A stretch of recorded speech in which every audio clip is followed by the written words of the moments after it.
नमस्कार, स्वागत है आपका द फोर्थ स्टेज यूट्यूब मंच पर। मेरा नाम है रविंद्र सिंह शुरान। ये कहानी है बरस 1912। ये कहानी 1912 में शुरू होती है, जो आज तक खत्म नहीं हुई है। ये कहानी है उस दौर के सबसे बड़े और विशालकाय, जो कभी डूब नहीं सकता, ऐसी कहानी के साथ शुरू होने वाले टाइटैनिक की। ये कहानी है वॉल्स हेनरी हार्टले की। सुना है ये नाम? इस कहानी के जो किरदार हैं वो हार्टले हैं और उनका वॉयलिन है।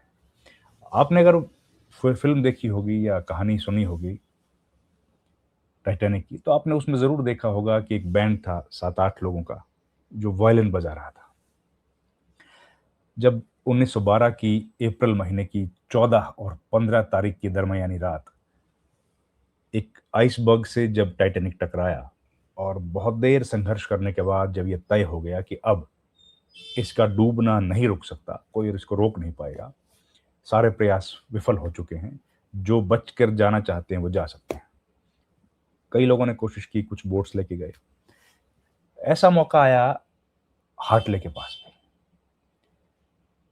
हार्टले जो कि उस वक्त वायलिन बजा रहे थे, वही वायलिन जो उनकी फियांसे मारिया रॉबिन्सन ने उनको इस यात्रा पर जाने से पहले दिया था।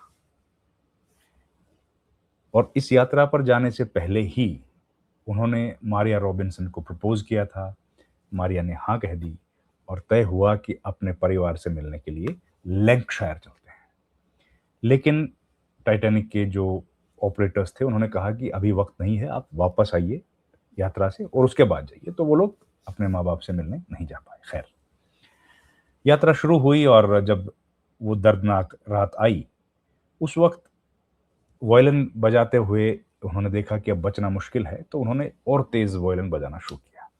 और जब ये तय हो गया कि अब कोई हमें बचा नहीं पाएगा, तो अपने टीम के मेंबर्स को हार्टले, क्योंकि उनके लीडर थे, हार्टले ने कहा कि आप लोग चले जाओ। साथ साथी थे उनके, उन्होंने कहा कि आप लोग चले जाओ, क्योंकि अब बच नहीं पाएंगे, और आप लोग अपनी जिंदगी बचाओ, मैं यहाँ खड़ा हूँ, मैं इसको बजाता रहूँ। सबने कहा कि आपको छोड़ के हम कैसे जा सकते हैं, लेकिन उन्होंने कहा कि नहीं, यही ठीक है, आप लोग जाओ। धीरे धीरे वो लोग जाने लगे, 7 लोग। लेकिन वायलिन की आवाज आती रही। आप यह ध्यान कीजिए, जिस वक्त जहाज डूब रहा हो, चारों तरफ कोलाहल कोहराम मचा हो, आवाजें आ रही हैं, बचाओ बचाओ की आवाजें आ रही हैं, कहीं धमाकों की आवाज आ रही है, कहीं पानी का शोर आ रहा है, उसके बीच में से भी वायलिन की एक मधुर आवाज वहां पर सुनाई दे रही है। वो लोग हार्टले को छोड़कर जाने लगे। लेकिन तभी किसी के एक उनमें से एक जो थे टीम के सदस्य, उनके कान में एक आवाज पड़ी, हार्टले की वो धीमी मध्यम आवाज वायलिन की। वो वापस लौट आए। उन्होंने कहा कि मैं नहीं जाऊंगा। इनके देख के दूसरा भी लौट आया, तीसरा भी लौट आया, और सारे साथी वापस आ गए, और पूरी टीम एक बार दोबारा से वायलिन बजाने लगी।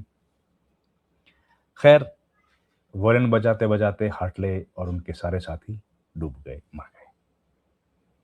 लेकिन आज भी याद है, हम लोग आज भी याद करते हैं कि किस तरीके से हार्टले ने ये बताया कि केवल अ, नेता बनना, लीडर्स बनना या फौज में जाना, केवल वही ड्यूटी नहीं है। हर इंसान अपनी नौकरी कर रहा है, हर इंसान अपनी ड्यूटी कर रहा है, मानवता के लिए, इंसानियत के लिए। और वही ड्यूटी करते करते उन्होंने अपनी जान दे दी। जाहिर है ये सवाल उठा कि भाई क्यों वो बजाना चाह रहे थे? क्योंकि उनकी ड्यूटी थी।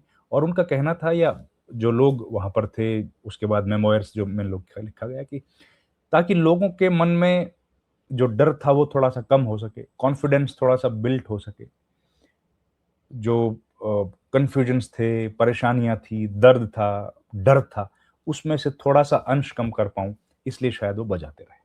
खैर, कहानी अभी खत्म नहीं हुई। 2 सप्ताह के बाद उनकी बॉडी को रिकवर किया गया, और 18 वापस उनकी बॉडी आई। 18 मई 1912 को उनका अंतिम संस्कार किया गया। लैंकशायर में उनकी बॉडी भेजी गई। घटना कब की है? 14 अप्रैल, 14-15 अप्रैल को और 1 महीने बाद 18 मई 1912 को उनका अंतिम संस्कार किया गया। उसके बाद वॉयलन भी मिल गया। वॉयलन भी मिल गया, मैं दोबारा कह रहा हूँ। वॉयलन कैसे मिल गया? वहाँ पर जो ढूँढने वाले लोग थे, उन्होंने देखा कि वॉयलन भी है। जब कई साल तक वहाँ पर खुदाई चलती रही, ढूँढते रहे पानी के भीतर, कैसे ढूँढना जो था चालू रहा, वॉयलन मिल गया। और वॉयलन जो मिला वो कैसे मिला? वॉयलन पर क्या लिखा था? वॉयलन जो मिला, उस वॉयलन पर उनकी, क्योंकि वो गिफ्ट दिया था उनकी फियांसे ने, जिनका नाम है मारिया रॉबिन्सन। मारिया रॉबिन्सन ने जब उनकी यात्रा शुरू हुई, उसके पहले उस पर लिख के दिया था, for Wallace on the occasion of our engagement from Maria. ये लिखा हुआ था उसमें, for Wallace on the occasion of our engagement from Maria. 1910 में ये खरीदा गया था। खैर, और वो लिखा गया था, उसकी पहचान की गई। पहचान की गई, वापस वो मारिया को दे दिया गया। 1939 तक मारिया के पास वो वॉयलन रहा। उसके बाद कहाँ चला गया? उसके बाद मारिया की सिस्टर जो थी, उन्होंने साल्वेशन आर्मी को ये दे दिया। जो वॉयलन था, ये वहां पर जो एक साल्वेशन आर्मी है, उसको ये दे दिया। साल्वेशन आर्मी को 1939 में ये दिया गया। जब उनकी डेथ हो गई उनकी, तो 1939 में ये दे दिया गया। और उसके बाद 1939 के बाद उन्होंने ये एक जो वॉयलिन टीचर थे उनको दिया, और वॉयलिन टीचर ने अपने एक स्टूडेंट को ये दे दिया। स्टूडेंट के पास ये लगभग 70-80 साल तक रहा वॉयलिन, ठीक है। और उसके बाद ये वॉयलिन 70-80 साल जब उनके पास रहा, तो जब उन्हीं के परिवार के ग्रैंडसन एक दिन वो अपने सामान को ठीक कर रहे थे, तो ये वॉयलिन उसमें से निकला। और वॉयलिन निकलने के बाद उसकी जांच की गई कि ये क्या है। जांच जब की गई तो पता लगा कि ये तो वही वॉयलिन है। और उसके बाद 2005-6 से लेकर 2013 तक उस पर गहन रिसर्च किया गया, ये एनालिसिस करने के लिए, जो कि भाई ये थी ब्रिडलिंगटन साल्वेशन आर्मी को दिया गया था। उस पर गहन रिसर्च किया गया और 2013 में उस पर रिसर्च करके, स्टडी करके 2004 और 5 में ये फाइंड आउट किया गया, जो उनके ग्रैंडसन ने, कि ये वो है। उसके बाद 70 साल तक हेनरी एलरिज और सन्स के पास ये था। 2013 में उस पर गहन रिसर्च किया गया, ट्रेस किया गया, फॉरेंसिक साइंस की सहायता ली गई और पता लगा कि ये वही है, बिल्कुल वही वॉयलिन है जो वहां से खरीदा गया था और बजाया गया था। और उस पर लिखा था, क्योंकि वो वाले बात पढ़ी गई, वॉलेस जो लिखा था मारिया रॉबिन्सन ने। तो उसके बाद 1.9 मिलियन उसके ऑक्शन पे लगाया गया। और ऑक्शन पे जब लगाया गया तो 1.9 मिलियन में वो बिका 19 अक्टूबर 2013 को। इंग्लैंड में 19 अक्टूबर 2013 को pounds 1.7 million US dollars, 9 lakh pounds में 1.7 मिलियन यूएस डॉलर्स में वो ऑक्शन हुआ। अभी वॉयलिन जो है वो बेलफास्ट म्यूजियम में है, टाइटैनिक बेलफास्ट म्यूजियम, क्योंकि बेलफास्ट में ही इसको बनाया गया था। बेलफास्ट एक शहर है नदर्न आयरलैंड में, और उसमें ही ये टाइटैनिक को बनाया गया, तो वहां पर एक म्यूजियम है, उसमें ये वायलिन आज भी रखा हुआ। हालांकि वायलिन इस हालत में नहीं है कि चलाया जा सके, बजाया जा सके, लेकिन ये कहानी है वायलिन की, ये कहानी है वॉलेस की।